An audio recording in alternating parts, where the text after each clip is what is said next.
हा घाट वैर्यांचा, ज्यांनी माया मोह लोभ अहंकार यांचा त्याग केला आणि अंगात शांतता भागवली अशी साधू सुद्धा या काम क्रोधाने विटाळून टाकली. कोणाला सुद्धा या काम क्रोधाने सोडलेलं नाही. आपल्या जाळ्यात सगळ्यांना अडकून टाकले. कोणी सुद्धा या काम क्रोधावर सहज विजय मिळू शकलो नाही.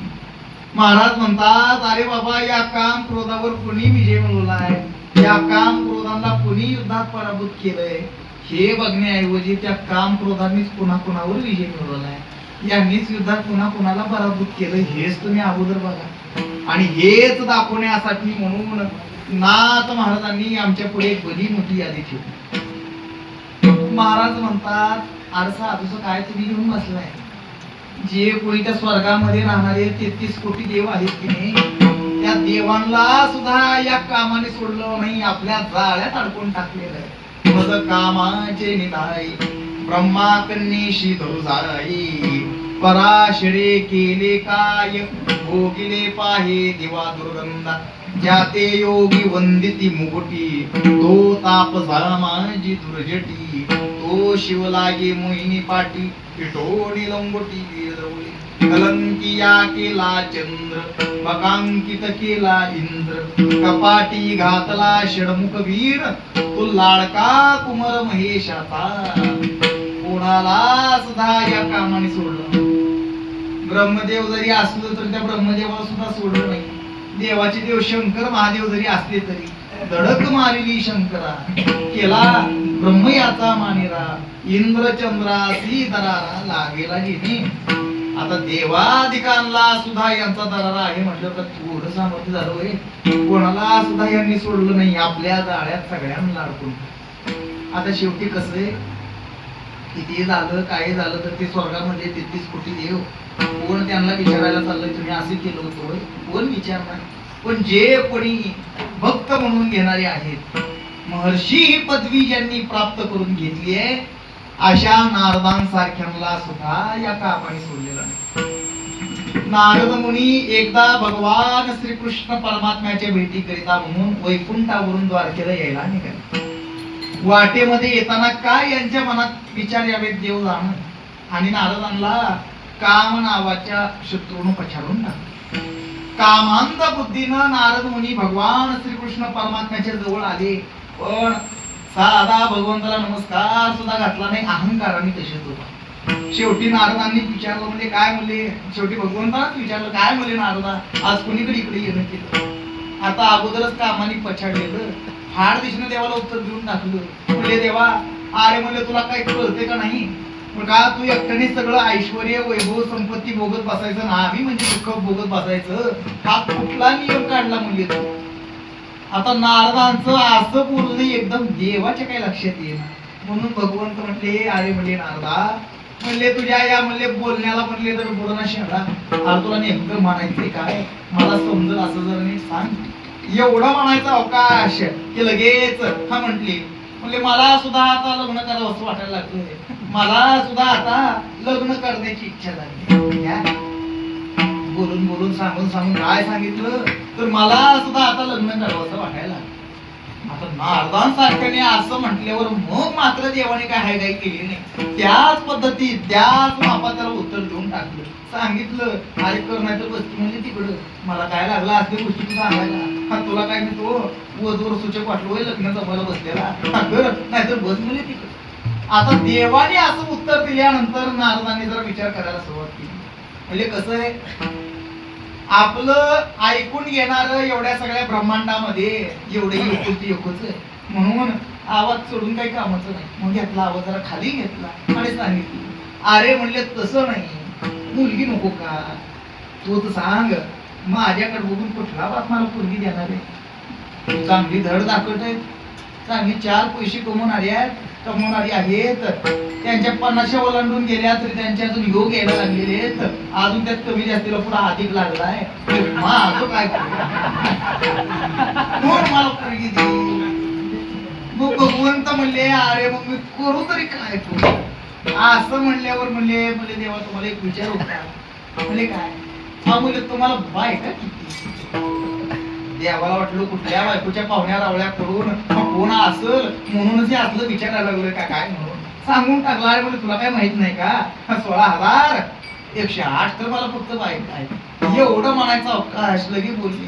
बोलले देवा म्हणजे तुम्हाला सांगू का म्हणले काय अहो म्हणले तुमच्या पाठीमाग व्याप किती भक्त संकटात सापडला एवढे शब्द जरी तुमच्या कानावर पडले तरी तुम्ही जेवणाच्या ताटावरून उठून पडत सुटता.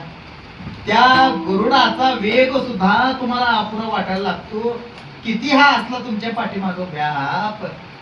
आणि देवा म्हणजे तुम्हाला एवढ्या बायका करायच्यातच कशाला त्यातलीच एखादी जरी मला दिली तर काय कुणाला कळणार आहे. सांगायचं तात्पर्य काय भक्त म्हणून येणारे महर्षी ही पदवी यांनी प्राप्त करून घेतली. अशा नारदां सारख्यांना सुद्धा या कामाने सोडलेला नाही. आपल्या जाळ्यात अडकूनच टाकलेले. नारद नाही की माझी गोष्टी त्यास जन्मले पुत्रसाठी माझी साहू न शिके काठी ऐसा बळिया सृष्टी असे. आता हे झालं काम नावाच्या शत्रूचं वर्णन. आणि जिथे काम नावाचा शत्रू असतो तिथे क्रोधाला विशेष आमंत्रण देण्याची गरज कधी पडत नसते.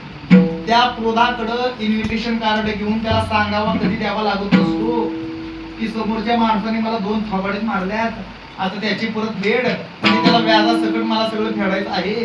तेव्हा त्याला 2चे 4 तेवढे मला द्यायचे असल्याच्या योगानं तुम्ही तेवढा आता आमच्या अंगात संचरा अशी म्हणण्याची वेळ माणसाला कधी येत नसते. जिथे काम नावाचा शत्रू असतो तिथे क्रोध हा न बोलवता येतो.